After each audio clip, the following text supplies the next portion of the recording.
It was October, late October, when the air smells like dead leaves and the nights stretch out longer than they should. My friend Daniel had found the listing online, an old Victorian house about 40 miles outside the city, renting for almost nothing.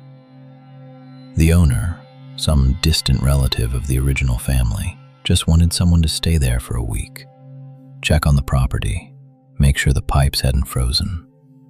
Daniel thought it would be fun. I thought it would be a free vacation. We were both wrong. We arrived just before sunset. My first thought when I saw the house was that it looked tired. That is the only word I can use. Tired. Like it had been waiting for something for a very, very long time. The paint was peeling in long strips along the walls. The porch sagged slightly to the left, and the windows, there were 12 windows on the front face of the house. They were all dark, every single one. Daniel said, "Charming," and grinned. I forced a smile and grabbed my bag from the car. The key was under the mat, exactly where the owner said it would be. The lock turned with a sound like a bone cracking, and the door swung inward into darkness. The smell hit me first. Dust, yes, but underneath that, something else. Something sweet and wrong, like flowers left in stagnant water for too long. We went inside. The house was big, bigger than it looked from outside. A wide entrance hallway, a staircase climbing to the second floor, rooms branching off in every direction. Daniel immediately started exploring, pulling out his phone to film everything. I stood in the hallway and looked up the stairs. That is when I first noticed it. At the very top of the staircase, at the end of the upstairs hallway, there was a door, old, dark wood. And unlike every other door in the house, it was shut tight. Every other door was open, every single one. Only that door at the end of the hall was closed. I told myself it meant nothing. I climbed the stairs, found my room, and unpacked. That night I fell asleep quickly, exhausted from the drive. At exactly 3:17 in the morning, I woke up. I don't know what woke me. There was no sound, no loud noise, no crash, nothing obvious. I just opened my eyes and I was completely, absolutely awake. The room was dark, the kind of dark you only get when you are far from the city. Thick, heavy, pressing against you like a hand. I lay still and listened. And then I heard it. Footsteps. Slow, deliberate footsteps. From above me. Moving from one side of the room to the other, then stopping directly above my head. Except there was no third floor.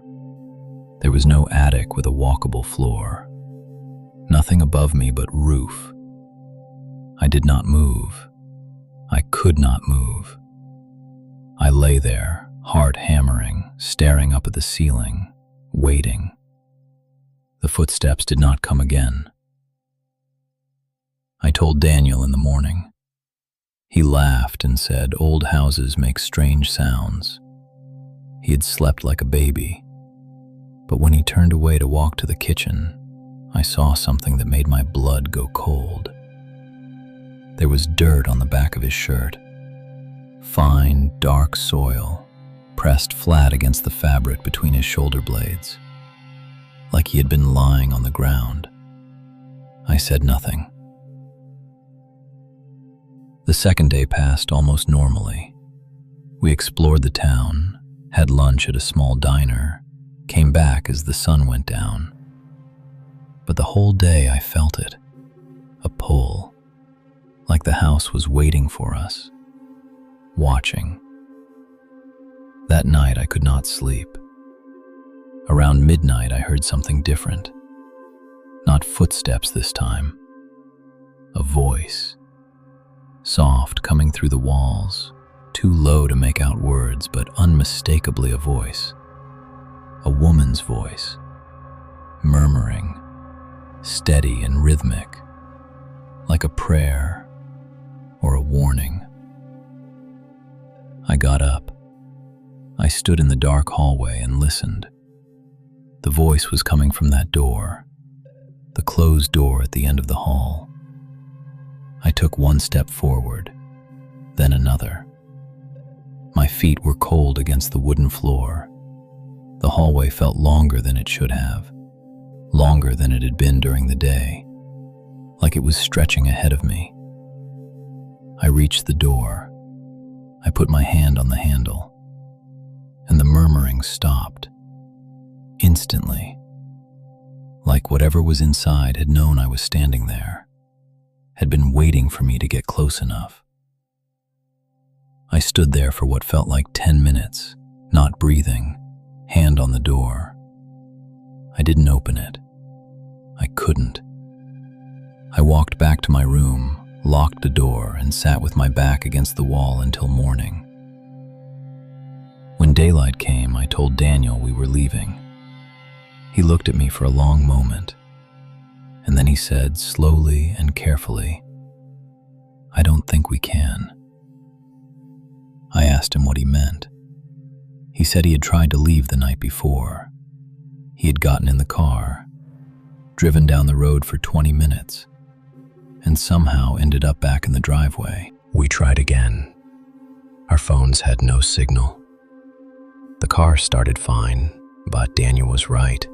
No matter which direction we drove, no matter how long we drove, we ended up back at the house. The house was not letting us leave. On the third night, I made a decision. I was going to open that door. I know how that sounds. Looking back, it was the worst decision I could have made. But I had reached a point where the fear of not knowing was bigger than the fear of knowing. I waited until 3 in the morning. I went to the hallway. I walked to the door. I turned the handle. The room inside was small, empty, no furniture.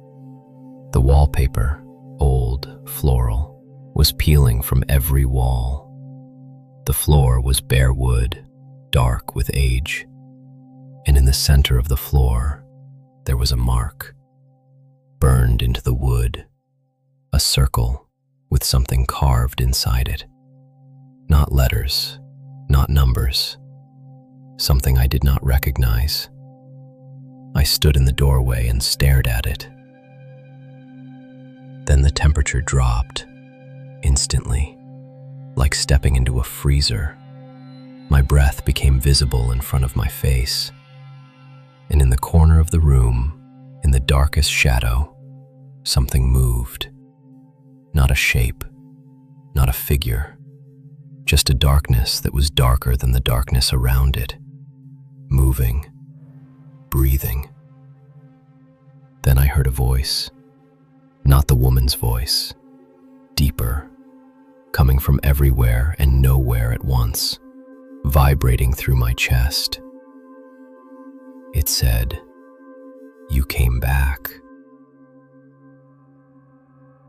I ran.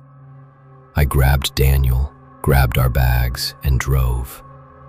This time I did not stop. I did not look in the rearview mirror. I drove until the sun came up and the city appeared around us, and I finally pulled over on a normal street with normal houses and normal light. That was 2 years ago. Daniel does not talk about it. Every time I bring it up, he changes the subject. His eyes go somewhere far away, somewhere I do not want to follow. I looked up the history of the property afterward. It was not hard to find. The house was built in 1887. The original owner, A man named Thomas Whitmore died inside it in 1912, under circumstances the county records described only as unexplained. Over the next 100 years, at least 6 other people had lived there. None of them stayed more than a week. 2 were later committed to psychiatric facilities. 1 was never found at all. The last entry in the county records was dated 11 years ago. It simply read, "Property, do not lease." Someone leased it to us anyway. I think about that door often, the mark burned into the floor, the voice in the corner. You came back. Not, "You're here." Not, "Who are you?" You came back, like it already knew me, like I had been there before. And that is the part that frightens me most, because no matter how hard I try, I cannot remember what happened on the first night. If you are listening to this, stay away from houses that want to be found, because sometimes they find you first.